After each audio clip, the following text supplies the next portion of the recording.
Kineme. Ngayon, hindi ko na kaya. Marami akong kondisyon pag kunyari magna-night out. May parking ba? Yun ang tinatanong ko. Tama? May parking ba? Pag walang parking, sunduin niyo ko. Sinong maghahatid sa akin pa uwi? Iimbitahan niyo ko. Ito yung mga requirements ko. Next, anong oras? Pag sinabi sa akin 9, ang next kong tanong, PM? Yun ang tanong ko. Pag sinabing AM, binyag ba to? O ribbon cutting? Pag sinabing 9 PM, medyo okay pa. Pag sinabing 11, tulog na ako noon. Kasi 9:15, medyo gano'n na ako. Hanggang 9 to 9:15 na ako mag-a-attend. Yun lang. Pangatlo, anong iinumin? Kung tequila, hindi na kaya. Ako kaya ko pa. Ikaw yan eh. Kilala kita. Kinakainuman na kita. OG yan, OG ng tequila yan. May ganyan pa yan pagka-shot mo. Yes! Pag nakakainom, pag yun, Nok, pahingin naman tahibo titi pare di. Sasabihin niya sa akin, pag nakainom, gagananin ka pa. Hindi ko na kaya, te. Siguro sa edad na to, pa-wine-wine, ganyan. Ako kaya pa. Kasi sa trabaho before, di ba nasanay tayo sa taping? Na hanggang gabi kaya pa. Sa puyat-wise. Sa puyat-wise, tsaka sa work-wise. Kung inuman, kaya. Pero pagka kunwari, dito ko na nararamdaman yung pagkatita yung wala nang sense yung usapan sa inuman. Hindi, totoo. Talagang nag-walk out. Di ba, Nay? Alam Alisan mo yan. mo. Pagka kunwari, kahit sa pipito, alam nila yan pagka, guys, 5 minutes, tulog na ako Pagka naririnig ko na yung conversation ng grupo na, or hindi man pipito kunwari sa ibang friends.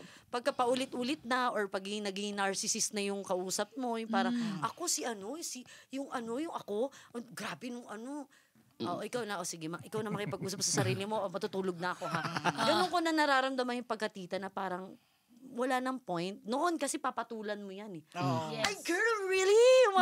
Ganun ka, di ba? Ako din, experience ko din, puro ako ka din. Pero ngayon na medyo nararamdaman mo na wala nang sense. Ayoko na pampaantok na lang. Ganun. Ang kwentuhan? Ang inuman, pampaantok na lang. Tapos yung hindi ko na matandaan yung mga sinabi ko. Meron pa yan dati. Palalim ng palalim yung bote. Papakalimot ka ng pakalimot. Natulog yan. Natulog sa floor, sa America restaurant. Sa floor po? Sa floor. Walang pakialam. Gusto niya matulog sa CR.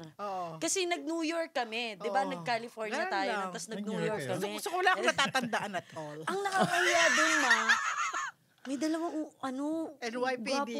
Otoko. Police. Police. Sa New York, Humiga sa harapan nila. Syempre ako lasing. Tapos, nagpapanik ako kasi English ko nun. No, she's okay. She's okay. Hindi ko alam kung baka kunin to. Kahit nung nagtayo siya ng restaurant, nalasing din ako. Natulog din ako sa lapag. And game niya yun. Kahit saan siya abutin, matutulog siya. Wala siyang pake. Sa sahig. So, alam nyo na pag-iimbitahan nyo si Mosa, mag-inuman, linisin nyo yung sahig mo. Kasi matutulog siya. May tita factor ka na, di ba? Tatanungin ko na dapat mag-overnight ako dun sa iinuman ko. Ayoko ng bar. Kasi pag sa bar na, sa labas na, dapat hanggang 9. Tsaka, pero hindi ako masyadong iinom. Kikilalanin ko muna yung mga kasama ko. Kasi baka mamaya, may ganun ng moment. May tanong na ako kinabukasan, may ginawa ba ako? Nakakahiya. May ginawa ba ako sa'yo? Meron kami ni Chito, nagkakwentuhan latest lang, nagkwentuhan pa na kami ganito yung mukha namin. Sobrang Sobrang lapit face to face talaga. Si Jake.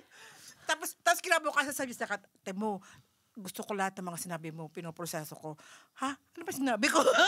na ganito kayo kalapit, nakalimutan mo? Hindi na masarap na feeling, lalo na if you're with the group of people, you kilala feel mo, trusted. Hindi, komportable ka. kasi nung kabataan, Kahit saan, no strike anywhere. wala kang Correct. pakialam Red kahit ka rin, no? stranger. Tsaka marami kang pupuntahan yung bar hopping. Ngayon, kaya mo pa na. kasi. Mag-BGC ka, magmamakati ka, mag-QC ka, Remember, washi wala ka pa sa tayong, 7-Eleven. wala pa akong sasakyan nun. Kahit saan, sakay-sakay lang. Taxi, jeep, bus. O, diba, hitch Sa kaabutin, lang. oo. Oo, ngayon, Oo.